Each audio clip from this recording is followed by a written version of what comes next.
حمید نے کہا۔ لڑکے نے حمید کو عجیب سی نظروں سے دیکھا اور چلا گیا۔ تھوڑی دیر بعد اکبر علی دروازے پر نظر آیا۔ السلام علیکم جناب، اس نے خاص بڑے ادب کے انداز میں سلام کیا۔ وعلیکم السلام، حمید نے کہا۔ تشریف لائیے۔ نہیں، تمہیں کچھ دیر کے لیے ہمارے ساتھ چلنا ہے، حمید بولا۔ کیوں؟ وہ کسی قدر خوفزدہ نظر آنے لگا تھا۔ بس تھوڑی سی باتیں ہوں گی، فکر نہ کرو، کوئی ایسی بات نہیں ہے، حمید نے کہا۔ جی، ان لوگوں نے کہا تھا کہ جب تک کہیں اور انتظام نہ ہو یہیں پر رہ لو، اکبر علی بولا۔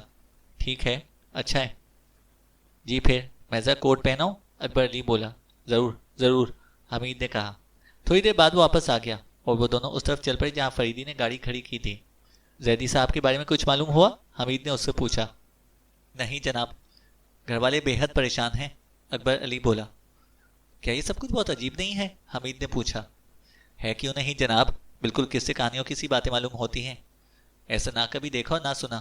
اب سرکاری آدمیوں پر بھی لوگ چڑھ کر آنے لگے ہیں، اکبر علی نے کہا۔ حمید کچھ نہ بولا اور وہ گاڑی تک پہنچ گئے۔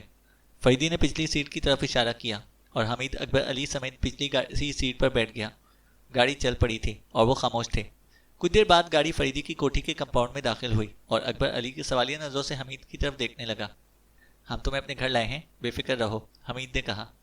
اکبر علی صرف سر ہلا کر رہ گیا اور حمید فریدی کی طرف اشارہ کر کے بولا، کرنل صاحب ہیں؟ السلام علیکم جناب، اکبر علی بوکھلائے ہوئے انداز میں سلام کیا۔ فریدی نے جواب دیا اور گاڑی سے اترا۔ سٹنگ روم میں پہنچ کر اس نے اکبر علی سے پوچھا، کیا تم رات کا کھانا کھا چکے ہو؟ جی صاحب، اس نے کہا۔ اچھا، تو پھر کافی پیو، بیٹھ جاؤ، کھڑے کیوں ہو؟ فریدی بولا۔ جی صاحب، اکبر علی کہتا ہوا بیٹھ گیا، بہت زیادہ نروس نظر آنے لگا تھا۔ فریدی بولا، اطمینان سے بیٹھو، تمہارے لیے کوئی پریشانی کی بات نہیں ہے، تھوڑی سی باتیں ہوں گی بس۔ میں ہر طرح حاضر ہوں جناب، اکبر علی بولا۔ پہلے ہم کافی پئیں گے، فریدی نے کہا اور حمید سے بولا، ذرا کافی کے لیے کہہ دو۔ حمید اٹھ کر چلا گیا اور فریدی اکبر علی سے اس کے گاؤں کے متعلق باتیں کرتا رہا۔ اصل قصے کا دور دور تک پتہ تک نہ تھا۔ تھوڑی دیر بعد ایک ملازم کافی کی ٹرالی دھکیلتا ہوا سٹنگ روم میں داخل ہوا۔ حمید اس کے ساتھ ہی تھا۔ پھر وہ کافی پیتے رہے۔ جب اکبر علی کسی قدر پرسکون نظر آنے لگا تو فریدی نے اس سے افضل خان کے متعلق معمولی نوعیت کے کچھ سوالات کیے، جن کے جوابات وہ بے تکان دیتا چلا گیا۔ افضل خان کے اردلی میں آنے سے قبل تم کہاں تھے؟ فریدی نے پوچھا۔ جی، میں ڈپٹی صاحب کی گاڑی چلاتا تھا، اکبر علی بولا۔ کس ڈپٹی صاحب کی؟ بھٹی صاحب کی۔ اوہ، یعنی ڈپٹی ڈائریکٹر بھٹی صاحب، فریدی نے کہا۔ جی ہاں جناب۔ وہاں سے کیوں ہٹے تھے؟ کسی نے سفارش کر کے وہاں کسی اور کو لگوا دیا، وہاں آرام زیادہ تھا، اکبر علی نے کہا۔ افضل خان تمہارا بہت خیال رکھتے تھے نا؟ جی صاحب، بہت زیادہ، وہ ہر ایک کا اسی طرح خیال رکھتے تھے، آدمی کو آدمی سمجھتے تھے۔ تم ان کے لیے کس کے خط لایا کرتے تھے؟ فریدی نے پوچھا۔ اس سوال پر اس کی حالت ایسی ہوئی جیسے الیکٹرک شاک لگا ہو، بری طرح چونک کر ساکت ہو گیا۔ گھبرانے کی کوئی بات نہیں، تمہیں اب سب کچھ بتا دینا چاہیے۔ کیا تم نہیں چاہتے کہ اتنے اچھے آدمی کا قاتل اپنی سزا کو پہنچے؟ کرنل فریدی نے کہا۔ لیکن صاحب۔ ہاں، بے فکری سے کہو، جو کچھ کہنا چاہتے ہو، رازداری ہی کے خیال سے یہاں پر لائے گئے ہو، ورنہ دفتر میں طلب کیے جاتے، کرنل فریدی نے کہا۔ یہ خان صاحب کا راستہ صاحب، میری زبان نہیں کھلتی، اور اس کا ان کے قتل سے کوئی تعلق نہیں ہو سکتا، اکبر علی بولا۔ خان صاحب اس دنیا میں نہیں، لیکن ہو سکتا ہے کہ وہ یہی راز ان کے قاتل تک ہماری رہنمائی کر دے، کرنل فریدی بولے۔ صاحب، زبان نہیں کھلتی، یہ گھر کی عزت کا معاملہ ہے۔ خان صاحب تو اب اس دنیا میں رہے نہیں، اکبر علی بولا۔ سنو، اگر یہ کوئی ایسی ہی بات ہے تو صرف ہماری ہی ذات تک محدود رہے گی، صاحب معاملہ کو اس کی خبر تک نہ ہو سکے گی، کرنل فریدی نے کہا۔ وہ سختی سے ہونٹ پر ہونٹ جمائے بیٹھا رہا، پھر بولا، میری گردن کٹ جائے گی صاحب، سوال ہی پیدا نہیں ہوتا۔ ہم دیکھیں گے کہ کوئی تمہیں گردن کیسے پہنچاتا ہے، لیکن یہ معلومات بہت ضروری ہیں، کرنل فریدی نے کہا۔ خود خان صاحب اس کی وجہ سے بہت پریشان رہتے تھے، مجھے سختی سے منع کیا تھا کہ میں خطوط نہ لایا کروں، اکبر علی بولا۔ حمید طویل سانس لے کر فریدی کی طرف دیکھنے لگا اور فریدی نے اکبر علی سے کہا، ہاں میں کچھ سمجھ رہا ہوں، تم بے فکر رہو، کسی کو بھی کچھ معلوم نہیں ہونے پائے گا۔ جی، وہ رضیہ بی بی کے خطوط ہوتے تھے۔ یہ کون ہے؟ فریدی نے پوچھا۔ ڈپٹی صاحب کی بھانجی، انہی کے ساتھ رہتی تھی اور یونیورسٹی میں پڑھتی ہیں، اکبر علی بولا۔ کیا افضل خان بھی انہیں خطوط لکھتے تھے؟ فریدی نے پوچھا۔ ہرگز نہیں صاحب، کبھی نہیں، وہ تو مجھے منع کرتے تھے خطوط لانے سے، لیکن رضیہ بی بی سر ہو جاتی تھیں، اکبر علی نے کہا۔ کیا ڈپٹی صاحب کو اس کا علم ہو گیا تھا؟ فریدی نے پوچھا۔ نہیں صاحب، لیکن افضل خان صاحب جانتے تھے کہ رضیہ بی بی ڈپٹی صاحب کے لڑکے کی منگیتر ہیں جو امریکہ میں تعلیم حاصل کر رہا ہے، اکبر علی نے بتایا۔ تمہیں یقین ہے کہ ڈپٹی صاحب کو اس کا علم نہیں تھا؟ فریدی نے پوچھا۔ ہرگز نہیں صاحب، اگر انہیں علم ہو جاتا تو میں یہ کھال گرا دیتے، اکبر علی بولا۔ جب افضل خان نے تمہیں منع کر دیا تھا تو پھر خط کیوں لاتے تھے؟ فریدی نے پوچھا۔ صاحب، وہ اس طرح روتی گر گراتی تھی کہ میں مجبور ہو جاتا تھا، اکبر علی بولا۔ اور تمہیں یقین ہے کہ خود افضل خان نے اسے کبھی کوئی خط نہیں لکھا؟ صاحب، میں نے تو کبھی نہیں لے کر گیا ان کا کوئی خط، اکبر علی بولا۔ ہو سکتا ہے وہ خط لکھنے کی بجائے زبانی گفتگو کر لیتے ہوں، فریدی نے پوچھا۔ میں عرض کیا کروں صاحب؟ نہیں، تم اس سلسلے میں اپنی رائے ظاہر کر سکتے ہو، فریدی بولا۔ صاحب، وہ نہیں چاہتے تھے کہ وہ انہیں خط لکھیں یا کسی قسم کا بھی کوئی تعلق رکھیں، انہیں بھی علم تھا کہ وہ ڈپٹی صاحب کے لڑکے کی منگیتر ہیں، اکبر علی نے بتایا۔ تو وہ کہیں ملتے نہیں تھے؟ فریدی نے پوچھا۔ میرا خیال ہے کہ ایسا نہیں تھا، تبھی تو وہ لوگ اتنی بے چینی سے انہیں خطوط لکھتی رہتی تھیں، اور خان صاحب خط پڑھ کر اسے فوراً جلا دیتے تھے، اکبر علی بتایا۔ کیا وہ جواب لانے پر بھی اصرار نہیں کرتی تھی؟ بہت زیادہ جناب، اس کے لیے بھی وہ ہاتھ پیر جوڑتی رہتی تھی، لیکن خان صاحب نے کبھی انہیں کوئی خط نہیں لکھا، اکبر علی بولا۔ ہو سکتا ہے تمہارے ہاتھ نہ بھیجا ہو؟ اس کے بارے میں کچھ نہیں کہہ سکتا صاحب، اکبر علی بولا۔ کس طرح کی طالبہ تھی؟ فریدی نے پوچھا۔ یہ تو مجھے معلوم نہیں صاحب۔ ڈپٹی صاحب سے افضل خان کے تعلقات کیسے تھے؟ وہی جو ایک اچھے ماتحت اور افسر کے درمیان ہو سکتے ہیں، اکبر علی بولا۔ فرض کرو ڈپٹی صاحب کو اس کا نامہ و پیام کا پتہ چل گیا ہو تو پھر؟ فریدی نے کہا۔ اگر ایسا ہوا ہوتا تو وہ کم از کم میری نگرانی ضرور کراتے کہ صرف میں رضیہ بی بی کا خط نہ لے کر جا سکوں۔ فریدی پر تفکر انداز میں سر ہلا کر رہ گیا، پھر پوچھا، آخری خط کب لائے تھے؟ خان صاحب کے قتل سے ایک دن پہلے، اکبر علی بولا۔ اور شاید اسی رات کو موجی بابا بھی خان صاحب کے گھر آیا تھا؟ جی ہاں، اکبر علی نے سہا میں سر ہلایا۔ ان دونوں کے تعلقات کی کیا نوعیت تھی؟ فریدی نے پوچھا۔ خان صاحب خود بھی درویش صفت آدمی تھے اور درویشوں کی خدمت بھی کرتے تھے، شہر کی بعض درگاہوں میں حاضری بھی دیا کرتے تھے، اکبر علی بولا۔ لیکن گھر صرف موجی بابا آیا کرتا تھا؟ فریدی نے پوچھا۔ جی ہاں، ان کے علاوہ کسی اور درویش کو بنگلے پر آتے نہیں دیکھا، اکبر علی بولا۔ اچھا اکبر علی، بہت بہت شکریہ، فریدی نے طویل سانس لے کر کہا۔ لیکن حضور، وہ رضیہ بی بی والا معاملہ، اکبر علی بولا۔ تو مطمئن رہو، ہماری گفتگو راز ہی رہے گی، فریدی نے کہا۔ پھر اس نے حمید کو ہدایت کی تھی کہ وہ اکبر علی کو زیدی کے بنگلے تک بھجوا دیں۔ میں چلا جاؤں گا جناب، آپ تکلیف نہ کریں، وہ بولا۔ نہیں، میرا ڈرائیور چھوڑ آئے گا، فریدی نے کہا۔ حمید اسے ڈرائیور کے سپرد کر کے پھر سٹنگ روم میں واپس آ گیا۔ فریدی خیالات میں ڈوبا ہوا سگار کے ہلکے ہلکے کش دے رہا تھا۔ حمید نے آہستہ سے کھانس کر اسے اپنی طرف متوجہ کیا اور بولا، 2 اور 2 4۔ کیا مطلب؟ فریدی بولا۔ موجی بابا نے صحیح رہنمائی کی تھی، حمید بولا۔ فریدی کے ہونٹوں پر ہلکی سی مسکراہٹ نمودار ہوئی اور وہ بولا، بظاہر سامنے کی بات ہے، لیکن 2 اور 2 8 بھی ہو سکتے ہیں۔ میں سمجھا نہیں، حمید نے کہا۔ اس طرح ڈپٹی ڈائریکٹر کو فریم بھی کیا جا سکتا ہے، فریدی بولا۔ یعنی آپ یہ کہنا چاہتے ہیں کہ کوئی اپنا جرم ڈپٹی ڈائریکٹر کے ساتھ تھوپنے کی کوشش کر رہا ہے، حمید بولا۔ یہ بھی ممکن ہے، فریدی نے کہا، لیکن ہمیں اب بات یہیں سے شروع کرنی چاہیے، حمید بولا۔ شروع کر دو، فریدی شانوں کو جنبش دے کر مسکرایا۔ ڈپٹی ڈائریکٹر نے بدنامی کے اس مائکرو فون کا سوئچ بر وقت آف کر دیا اور اس واقعے کو دوسرا رنگ دینے کی کوشش کر ڈالی، حمید نے کہا۔ یعنی تم یہ کہنا چاہتے ہو کہ وہ اس قتل کو کسی نامعلوم اسمگلر کے سر مڑنا چاہتا ہے؟ فریدی بولا۔ ہاں، میرے کہنے کا یہ مطلب ہے، حمید بولا۔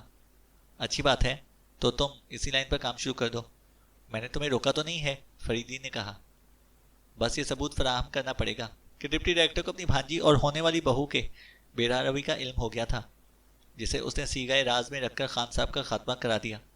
ہو سکتا ہے کہ لائبریری میں وہ دھماکہ بھی اس لیے کرایا گیا ہو کہ رضیہ کے لکھے ہوئے خطوط تلف ہو جائیں، حمید نے کہا۔ لیکن اس کے لیے واضح طور پر ثبوت کس طرح فراہم کرو گے؟ فریدی نے پوچھا۔ رضیہ کے توسط سے؟ ہرگز نہیں، اسے تو چھیڑنا ہی نہیں ہے، میں اکبر علی سے وعدہ کر چکا ہوں، فریدی نے کہا۔ لیکن یہ کسی عالم دین کا وعدہ نہیں تھا، ایک سرکاری سراغ رساں کا وعدہ تھا، حمید بولا۔ انسانیت سے بالاتر الوہیت ہی ہو سکتی ہے، اور وعدہ خلافی انسانیت سے بعید ہے، فریدی نے کہا۔ بس تو پھر کوئی خانقاہ سنبھال لیجئے، ورنہ محکمہ غارت ہو جائے گا، حمید بولا۔ فضول باتیں مت کرو، میں اس کے لیے کوئی اور صورت نکال لوں گا، فریدی بولا۔ ڈپٹی ڈائریکٹر نے یہ سب کچھ دردانہ شاہد کے تعاون سے کیا ہے، حمید نے کہا۔ اسے بھی دیکھیں گے، فریدی بولا۔ تو پھر میں کل قاسم کے ساتھ جاؤں وہاں؟ ضرور جاؤ، لیکن محتاط رہنا، خود سے اس معاملے کا ذکر بھی نہ کرنا، فریدی بولا۔ رات کے کھانے کے بعد دونوں اپنی اپنی خوابگاہوں میں چلے گئے۔ رات سکون سے گزری تھی، یعنی کہیں سے کوئی ایسی اطلاع نہ ملی جس کی بنا پر انہیں باہر نکلنا پڑتا۔ دوسری صبح ناشتے کی میز پر پھر رضیہ کا قصہ چھڑ گیا۔ حمید اسی پر مصر تھا کہ وہ اسے چیک کرے، لیکن فریدی نے سختی سے منع کر دیا۔ عجیب آگ ہوتی ہے یہ بھی، حمید طویل سانس لے کر بولا۔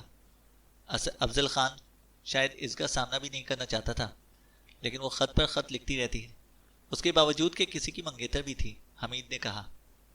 آدمی نے بے حد ترقی کی ہے، اپنے وجود سے لے کر خلا تک کو کھنگال ڈالا ہے، لیکن اس معاملے میں بچہ ہی بنا رہنا چاہتا ہے۔ ایک احمقانہ تگدو کو عشق کا نام دے کر اس سے لذت اندوز ہوتے رہنا چاہتا ہے، حالانکہ فطرت کا مقصد صرف اتنا ہی ہے کہ وہ 2 سے 3 ہو جائے۔ خدا را اپنی یہ ارتھمیٹک اپنے پاس ہی رکھیے، ورنہ زندگی ایک بے آب و گیا ریگستان بن کر رہ جائے گی، حمید نے کہا۔ جھک مارتے ہو، فریدی بولا۔ حمید نے کمیں کافی انڈیل کر پائپ سلگایا اور ہلکے ہلکے کش دینے لگا۔ فریدی کسی سوچ میں تھا، تھوڑی دیر بعد بولا۔ وہ آدمی مجھے یاد نہیں آ رہا کہ اسے کہاں دیکھا تھا۔ کس کی بات کر رہے ہو؟ وہی جس نے ربڑ کا وہ سانپ لاسٹرز والوں سے بنوایا تھا، فریدی نے کہا۔ وہ مجھے بھی تو وہ تصویر دکھائیے، حمید بولا۔ آفس میں ہے، وہیں چل کر دیکھ لینا، فریدی بولا۔ کچھ دیر بعد جب وہ آفس کے لیے روانہ ہونے والے تھے، فون کی گھنٹی بجی۔ حمید نے ریسیور اٹھا لیا۔ ہیلو کیپٹن حمید، کرنل صاحب سے ملنا ہے، دوسری طرف سے عجیب گھٹی گھٹی سی آواز آئی۔ آپ کون ہیں؟ حمید نے پوچھا۔ فاروق زیدی، آواز آئی۔ یعنی کہ کسٹم انسپکٹر مسٹر زیدی، حمید بولا۔ جی ہاں۔ آپ کہاں سے بول رہے ہیں؟ حمید نے کہا۔ جواب میں حمید نے ایک کربناک سی کراہ سنی، جیسے اچانک کسی نے اس پر حملہ کر دیا ہو۔ ہیلو ہیلو، حمید نے اسے آوازیں دی، لیکن کوئی نتیجہ نہ نکلا۔ اتنے میں فریدی کمرے میں داخل ہوا۔ حمید نے جلدی جلدی اسے اس سے متعلق بتاتے ہوئے ریسیور تھما دیا۔ فریدی نے ایئر پیس کان سے لگایا اور حمید سے بولا، رابطہ منقطع نہیں ہوا، دوسری لائن پر ایکسچینج سے معلوم کرو کہ کال کہاں سے ہو رہی ہے۔ حمید لائبریری کی طرف دوڑ گیا اور فریدی ریسیور کان سے لگائے کھڑا رہا۔ اس فون کا رابطہ ابھی تک منقطع نہیں ہوا تھا۔ ایسا لگتا تھا جیسے ریسیور کسی اونچی جگہ سے گر کر جھول رہا ہو۔ پھر اچانک رابطہ منقطع ہونے کی آواز آئی، ریسیور کریڈل پر رکھ دیا گیا۔ فریدی کی آنکھوں میں گہری تشویش کے آثار نمودار ہوئے۔ اس نے بھی ریسیور کریڈل پر رکھ دیا۔ اتنے میں حمید کمرے میں داخل ہوا۔ اس کے چہرے سے دبے دبے سے جوش کا اظہار ہو رہا تھا۔ یہ شاید اسی کی علامت تھی کہ اسے کامیابی حاصل ہوئی ہے۔ کال ٹریس ہو گئی ہے، اس نے اطلاع دی۔ کہاں سے ہوئی تھی؟ فریدی نے پوچھا۔ فون نمبر 38754 ہے، حمید نے بتایا۔ Phone number 38754؟ فریدی نے آہستہ سے دہرایا، پھر قدر توقف کے ساتھ بولا۔ 38 کا مطلب ہے شہر کا جنوبی علاقہ، اور اپنے آپریشن روم کو کال کر کے اس نمبر کا صحیح پتہ ٹریس کرو، فریدی نے کہا۔ اب تو دفتر تو چل ہی رہے ہیں، حمید نے کہا۔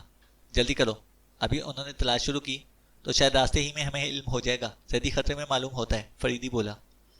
مجھے تو زیدی فراڈ لگ رہا ہے، حمید نے کہا، اور فون پر اپنے محکمے کے آپریشن روم سے رابطہ قائم کرنے لگا۔ پھر جلدی وہ دفتر کی طرف روانہ ہو گئے۔ فریدی کے اندازے کے مطابق راستے ہی میں گاڑی کے وائرلیس ٹیلی فون کے ذریعے پتہ ٹریس ہونے کی اطلاع مل گئی۔ ارجن پورے کا مکان نمبر 328، کسی کریم بھائی کے نام پر فون الاٹ ہے، فریدی نے حمید کو بتاتے ہوئے کہا۔ اب ہم ادھر ہی چلیں گے۔ کیا خیال ہے آپ کا کہ انسپکٹر زیدی کسی کا قیدی ہو سکتا ہے؟ ممکن ہے، فریدی بولا، لیکن وہ فون کس طرح استعمال کر سکا ہوگا؟ حمید نے پوچھا۔ یہ ایک دلچسپ سوال ہے۔ ہاں، قیدی کی طرف سے اس طرح کی لاپرواہی برتی نہیں جا سکتی کہ وہ فون تک پہنچ سکے، اور پھر قیدی بھی کیسا؟ ایک سرکاری ملازم، فریدی نے کہا۔ تو پھر کیا ضرورت ہے اس بھاگ دوڑ دھوپ کی؟ ضروری نہیں کہ جو کچھ ہم سوچے ہوں وہی حقیقت بھی ہو، فریدی بولا۔ آپ کی مرضی، حمید نے طویل سانس لی۔ ارجن پورے تک پہنچنے میں خاصا وقت صرف ہوا تھا، کیونکہ اس وقت سڑکوں پر ٹریفک کا ازدحام تھا۔